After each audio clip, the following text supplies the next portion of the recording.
Mas mesmo assim acontece alguma coisa. As forças se fazem. O clipe dessa música, de Juliano Som. Quando o mundo cai ao meu redor e as forças se vão, encontro abrigo em ti, segura-me. Um pai e uma mãe perdem um filho no vídeo, clipe. E aí o cara está desesperado, desestruturado. Vocês imaginem o que é perder um filho. O que é um pai e uma mãe perder um filho. Imagine uma mãe perder um filho. E uma mãe perder um filho único. Abram as vossas Bíblias em Lucas, capítulo 7. Lucas, o Evangelho de Deus, capítulo 7. Lucas, o Evangelho de nosso Senhor Jesus Cristo. O evangelista traz um texto único na Bíblia.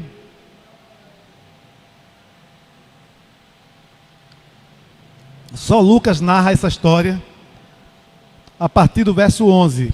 Não está nos sinóticos, ou seja, não está em Mateus, não está em João, não está em Marcos, não está em nenhum. Só está em Lucas. Capítulo 7, verso 11. E diz assim a palavra de Deus, eu vou ler na minha versão, vocês acompanham ali. Em um dia subsequente, ou seja, no dia seguinte, dirigia-se Jesus a uma cidade chamada Naim.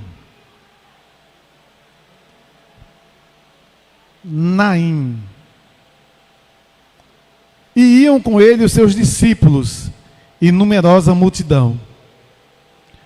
Como se aproximasse da porta da cidade, eis que saía o enterro do filho único de uma viúva, e grande multidão da cidade ia com ela. Vendo-a, o Senhor se compadeceu dela e lhe disse: não chores. Chegando-se, tocou o esquife e parando os que o conduziam, disse: jovem, eu te mando, levanta-te. Sentou-se o que estivera morto e passou a falar, e Jesus o restituiu à sua mãe. Todos ficaram possuídos de temor e glorificaram a Deus, dizendo: grande profeta se levantou entre nós, e Deus visitou o seu povo. Esta notícia a respeito dele divulgou-se por toda a Judeia e por toda a circunvizinhança. Que as palavras dos meus lábios e o meditar do meu coração sejam agradáveis a ti, ó Senhor, rocha minha e redentor meu. Quando o mundo cai ao redor, caiu tudo, desmoronou. A gente imagina o que é uma perda, e eu olho aqui para mães, olho para pais que perderam filhos. A gente que acha que isso foge do contexto natural, né? E realmente, da nossa cabeça cronológica, nós imaginamos que isso é não natural. A gente vai primeiro, os filhos vão depois. A gente pensa na descendência, a gente pensa na raiz, no nome que fica, na perpetuação do elemento do ser humano. Só que essa mulher, cujo nome não é informado, nem tampouco o filho, tem um grande encontro com Deus. E o texto reconhece isso, o texto revela que Deus visitou aquele lugar. Naim era uma cidade que ficava a 40 quilômetros da Galileia. A gente está imaginando, porque eu gosto de... Era bom ter bom mapas, né? Mas assim, Galileia fica no norte e Judeia no sul. Jesus tinha um ministério galileu no norte, na região onde ele morava, Nazaré, Cafarnaum. Pronto, a cidade fica exatamente a 40 quilômetros de Cafarnaum. De Nazaré para Galileia, para Cafarnaum, de Cafarnaum para descendo um pouquinho no sentido de Naim. Depois ia para Samaria para chegar na Judéia. E a ideia é que Jesus estava caminhando. Não foi convidado. Jesus não apareceu convidado por ninguém. Ele foi. E o texto diz que uma numerosa multidão o acompanhava. Tinha gente, uma multidão ia com ele. E essa mulher coincide. A gente pode usar essa expressão? Não. Não há coincidências quando o encontro é com Jesus. Não há coincidências quando aquele que crê entende que todas as coisas que acontecem na vida dele são para o bem. É difícil entender isso, especialmente num caso como esse. A mulher não estava pensando nisso, nem tampouco conhecia a pessoa de Jesus Cristo. Ela não foi, porque muita gente queria encontrar Jesus Cristo para curar, né? Como aconteceu com Jairo, para curar a filha. Lucas está nesse esboço. Ele tem um grupo de mensagens que fala de curas, a cura do servo do centurião. E depois dessa cura do servo do centurião, a coisa vai ficando ascendente, e aí Jesus Cristo ressuscita uma pessoa. Porque essa mãe estava provavelmente enterrando o filho no final da tarde. Era comum, não é, hoje em dia a gente passa a noite velando um corpo, né? Na época de Jesus Cristo não havia isso não. A pessoa morreu no mesmo dia, tinha que ser enterrado. Ele precisava ser enterrado no mesmo dia. Não tinha esse negócio, se não desse tempo de ter velório, não tinha velório não, era enterrar e acabou.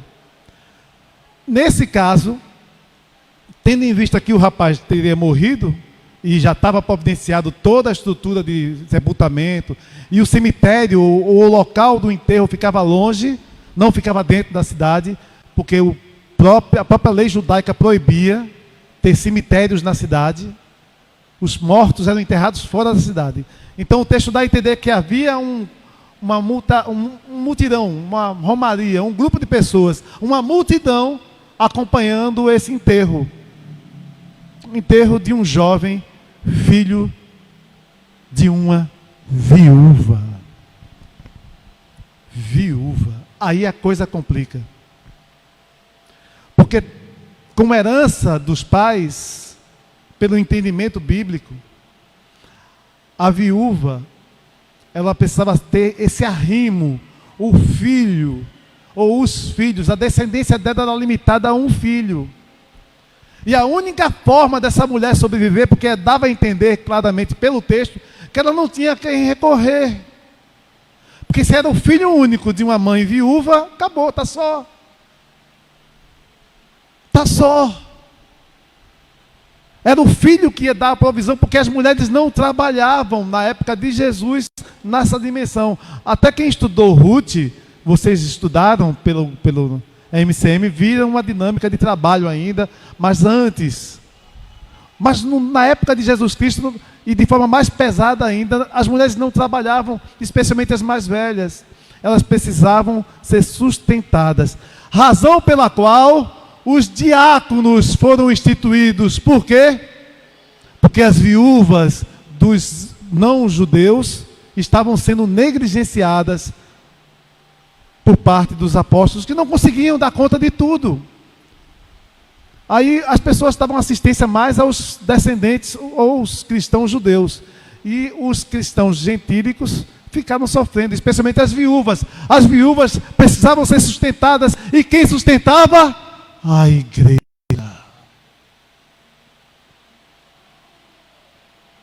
A igreja. A igreja tinha a missão de cuidar dessas mulheres que não tinham mais a quem recorrer. Aquilo que nas minhas orações eu falo: cuide das viúvas, Senhor, das verdadeiramente viúvas. Mas tem verdadeiramente viúvas e não viúva de mentirinha? Não, não é isso não. É porque as verdadeiramente viúvas não tinham filhos como essa mulher. Eram sozinhas, não tinha quem cuidasse. A responsabilidade do filho era cuidar dos pais. Eu vou voltar para essa frase. a responsabilidade dos filhos era cuidar dos pais. Aí o desespero bateu nessa mulher. E agora? Para além da tristeza, da dor, da perda de um filho, que a gente falou aqui, naturalmente isso não bate na cabeça de ninguém. Ela não tinha mais o sustento, porque ela não tinha mais o marido também. E não tinha aposentadoria, pensão, na época não, viu gente? Oxe, o que é que tem? Ela vivia da pensão do marido, não tinha isso não, viu? Era isso ou morrer de fome. Porque numa época com tanta escassez, com tanta dificuldade, numa terra, numa região difícil, montanhosa, Galileia, difícil sobreviver da agricultura de tempos em tempos. Nem todo mundo tinha dinheiro para as coisas, não havia esse emprego como se tem em indústria, não tinha isso, minha gente. Então, bota na cabeça, vê a dificuldade e o desespero dessa mulher. Se coloca no lugar dela agora. E da dor que ela estava sentindo. Aí acontece um grande encontro. Um encontro de dois sofredores. Jesus Cristo e essa mulher. Homem de dores, acostumado à dor, acostumado a ser negligenciado, preparado para isso. Para ser escarnecido, esbofeteado e sem reclamar, e morreu por cada um de nós. E ele, na caminhada, no ministério dele, ele encontra com essa mulher e o texto diz que ele se compadece. Padecer junto. Compadecer. Sofrer com. Sofrer junto. Compadecer. Compadecer. Junto, sofrer. Ele sofreu. Ele sofreu a dor daquela mulher, ele sentiu a dor daquela mulher. O encontro não foi com o morto, não. Jesus não encontrou com o morto, não. Ele encontrou com a mulher. O morto já estava morto. Ele encontrou com a mulher e foi pela compaixão pela mulher que Jesus Cristo disse: não chore. Não chore. E a compaixão faz isso. A compaixão faz a gente se sentir angustiado. E o que eu acho que a parte mais difícil eu não sei se eu diria, não chore, eu estou aqui para chorar contigo, eu não sei. Mas o mestre escolheu dizer, não chore, porque o mestre tinha a solução. Eu não tenho, você não tem. Mas o mestre tem. Jesus Cristo, a quem nós servimos, tem. Eu não sei quais são as nossas frustrações pelas quais agora Jesus Cristo está se compadecendo de nós. Ele sabe das minhas dores e Ele se compadece de algumas delas, tanto que Ele tem modificado algumas delas. Algumas coisas têm modificado na minha vida, porque Ele me viu chorando. Ele me viu chorando. E pode ter certeza, no teu quarto, na tua casa, no teu chuveiro, porque às vezes baixaram no chuveiro, né? De soluçar. Ele viu o teu choro. Ele viu o teu choro.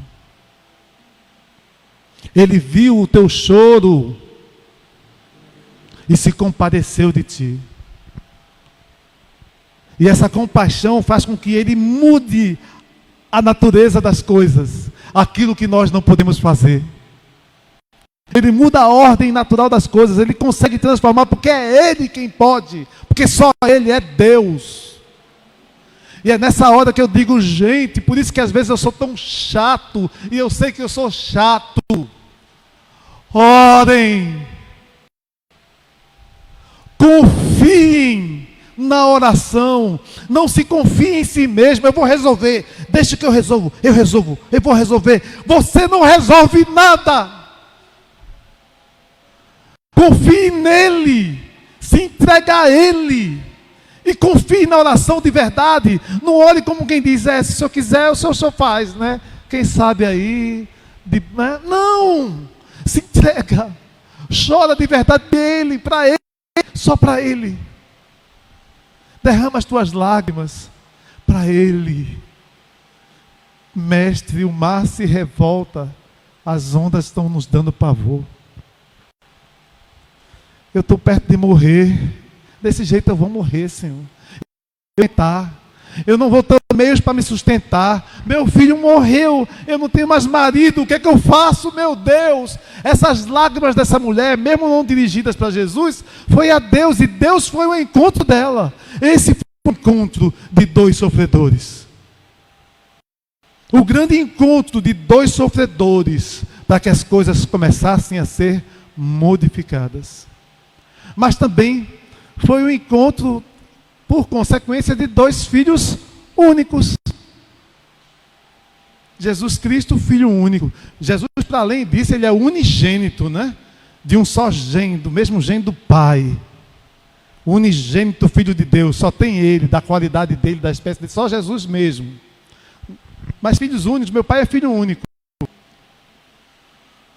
Filho único, só tem ele. Minha avó só tinha ele. Minha avó, que morreu com quase 100 anos, só tinha ele. Meu pai está com 74. E está caminhando para 100, em nome de Jesus. Mas a gente fica vendo que essa lógica de dois filhos que se encontram, um vivo e autor da vida, o doador, o galardoador da vida, o pleno em vida, Jesus Cristo, e um outro cujo nome nós não sabemos, morto.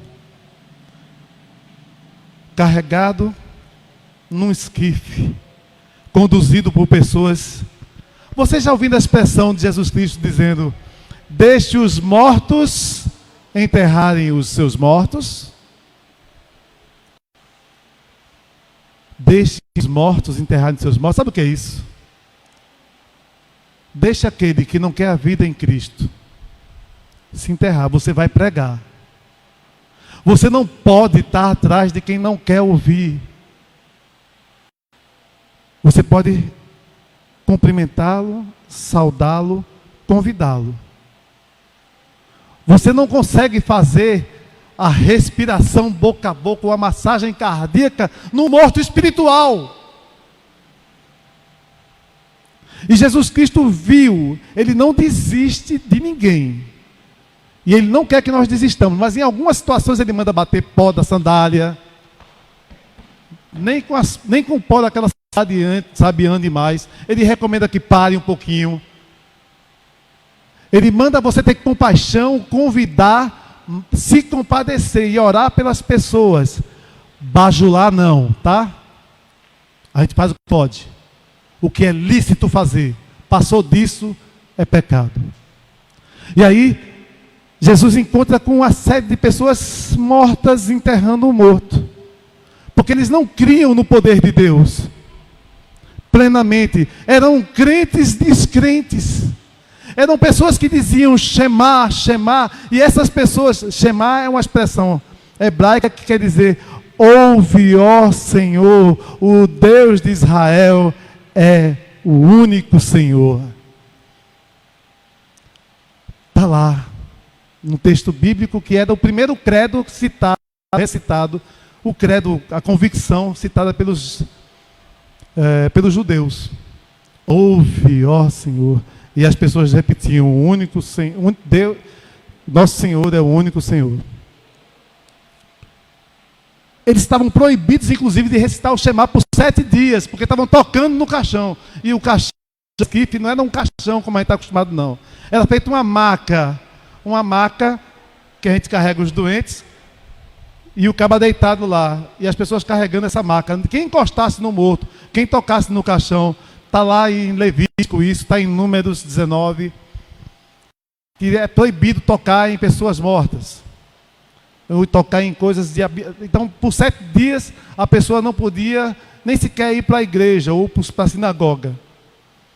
Então, Jesus Cristo, o autor da vida, encontra o outro filho único dessa mulher, que era o arrimo dela. E compadecido da mãe, não foi do morto, compadecido da mãe, ele disse: não chore. Tocou no esquife. Aí a turma olha. E tocou no esquife. E aí o texto de Lucas, volta um pouquinho, quando fala, quando o morto senta. Volta um versículo, volta para o 16, volta o outro, mais uma vez. Ok. E chegando-se, tocou o esquife, e os que levavam pararam. Congelou. Peraí, tocar no esquife, todo mundo aqui sabe que vai ficar impuro por 7 dias.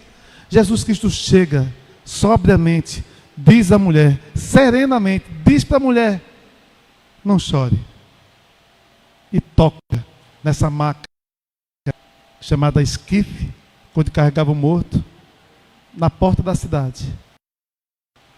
E disse: jovem, a ti te digo, levanta-te. E vê a ironia do texto. E o que foi defunto, sentou-se. E o defunto sentou. E o defunto sentou. Isso não é bem uma ressurreição, é uma revivificação, ou voltar a viver. Porque a ressurreição plena dos mortos só acontece depois da ressurreição de Jesus Cristo. Então todas as ressurreições anteriores foram revivificações. Aqui, esse indivíduo, certamente Lázaro morreu de novo, senão a gente ia estar vendo Lázaro por aí, ou esse jovem por aí até hoje.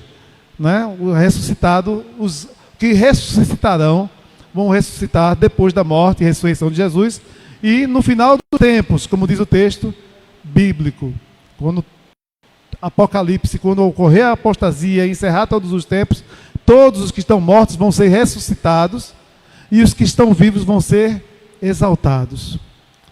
E aí é a ideia. Jesus Cristo encosta na esquife, toca no problema. Preste atenção, senhoras e senhores. Jesus Cristo está vendo o problema que a gente não está vendo como solucionar. Ninguém consegue imaginar uma solução para um caso desse.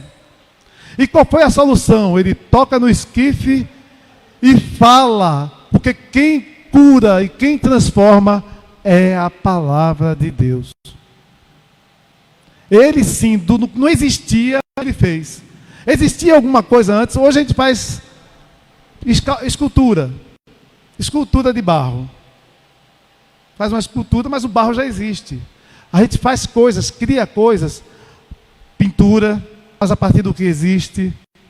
Tem gente que copia a natureza, tem gente que copia o que está aqui na cabeça, mas usa materiais que Deus fez tudo do nada. Do nada absoluto, do vazio completo. E Deus cria tudo, inclusive nós. E Ele já está conosco no coração, já estava com cada um de nós no coração, desde antes da fundação do mundo. Nesse vazio pleno, você já estava no coração de Deus. Tu dá para entender isso? A grandeza desse poder. Milhares e milhares de anos antes de Arthurzinho nascer, Arthurzinho já estava no coração de Deus. Isso é o amor de Deus. E ele sabia desse encontro, ele sabia de antemão do encontro com essa mulher, da necessidade dessa mulher, do problema que essa mulher enfrentava. Mesmo sem saber, no desespero ela chorava. Muito provavelmente urrava, o hebraico fala de um choro descontrolado, um choro descontrolado, e o próprio Jesus se compadece. E ele vai e ele toca no problema, e nós cantamos aqui uma coisinha que eu disse: o teu toque me derramar, dizer que te amo. Em um dado momento eu falei em toque, porque se você se derrama diante de Deus, e isso é certo, isso não é palavra bonitinha de quem está em cima pregando, não é autoajuda. Pastor não faz autoajuda. Pastor orienta: gente, se prostre, derrame-se aos pés dele, porque ele vai tocar no problema. Eu não sei qual vai ser a solução que ele vai dar, mas ele vai dar. Eu não vou dizer que você vai levantar e sair correndo uma maratona de um problema, não. Eu estou dizendo que você vai sentir o alívio, o refrigério, o toque de Deus na tua vida. E o toque de Deus na tua vida, para hoje, é fazer o que ele fez com esse jovem. Levanta. Não sei quais são os problemas, vou dizer isso mais uma vez, vou ser repetitivo de novo. Eu não sei qual é o teu problema. Levanta. Levante. E faça a vontade de Deus.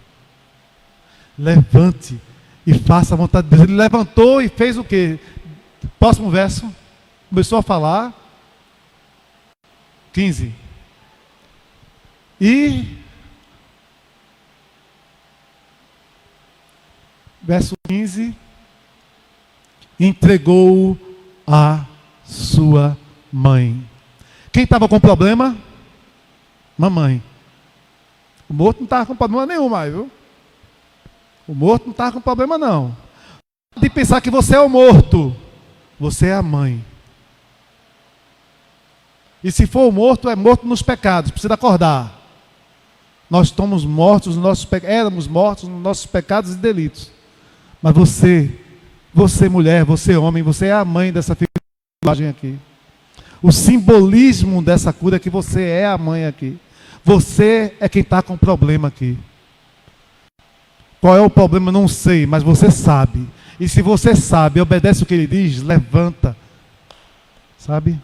Levanta, se concentra na palavra dele. Se concentra na palavra dele. Faz aquilo que ele manda. Tem uma coisa engraçada que médico costuma dizer, pronto, meu médico passou umas medicações lá. Losartana, hidroclorotiazida e losartana. Um no meio-dia e um. Losartana de manhã, meio-dia, hidroclorotiazida e losartana à noite. Pressão alta. Entre outros, ciprofibrato e outros remédios mais que eu tomo. Um bocado de remédio. Mas esse, eu achei bonitinho porque ele dá uma sequência, ele dá uma receita. Faça isso, isso e isso. Certo? Terminou o dia, aí no dia seguinte, isso, isso e isso. Eu vou certinho. Aí tem uma hora que eu digo, eu acho que eu estou com a pressão muito, muito baixa. Eu estou com a pressão muito baixa, meu amor. A Patrícia vai aferir minha pressão, está 12/8. Está normal. Eu não estou aguentando a normalidade. Eu sou tão cheio de problema e hipertenso, que quando eu tomo losartana, ele tem que ficar com a pressão alta ainda, para poder ficar bem. Eu estou acostumado com o ruim. Vocês estão entendendo o que eu estou comparando aqui? Eu fico com medo de tomar o do meio-dia, para não ficar normal. Eu tenho normalidade. Porque a normalidade me faz ficar fraco. Eu estou zonzo, eu não estou aguentando não. Eu preciso estar elétrico. Normaliza. Quieta a tua alma. Pede a Deus que renove o coração de vocês. Pede a Deus que você tenha condições de cumprir aquilo que Ele pede para você fazer de manhã, de tarde e de noite na tua vida. Pede a Deus força, porque você não tem força. Você pode ter boa vontade, força de vontade não, mas você pode ter boa vontade de fazer aquele que tem a força para te dar. Boa vontade para fazer o que Ele manda. E aí eu voltei para a minha medicaçãozinha, por isso estava sobrando hidroclorotiazida em casa. Porque eu estava esquecendo, intencionalmente esquecendo o remédio do meio-dia. E é para o meu bem. A palavra de Deus é para o teu bem. A palavra de Deus, seu Moisés, é para o seu bem, seu Moisés. A palavra de Deus é para o seu bem. Escute a palavra de Deus. A palavra de Deus é para o bem de vocês. Aí vai ficar chato, vai ficar chato. Eu preciso da vibe. Vai não. Vai ficar normal. Vai ficar saudável. Vai ficar bom. Vai ficar agradável a Deus. Amém? Ele pode tocar naquilo que é impuro. Você não. Ele, Deus, tocou no que era impuro. E ele não ficou sujo por isso não. Ele ficou, não. Ele é puro. Ele tornou santo o problema. se for resolver do meu jeito os problemas, eu vou fazer errado. Eu vou fazer completamente errado. Mas se Deus tocar no meu problema e eu fazer a vontade dele, as coisas vão sair bem, vão sair certas. Que o Senhor nos abençoe a todos, que Ele continue conosco, em nome de Jesus. Amém. Vamos louvar para encerrar o nosso culto.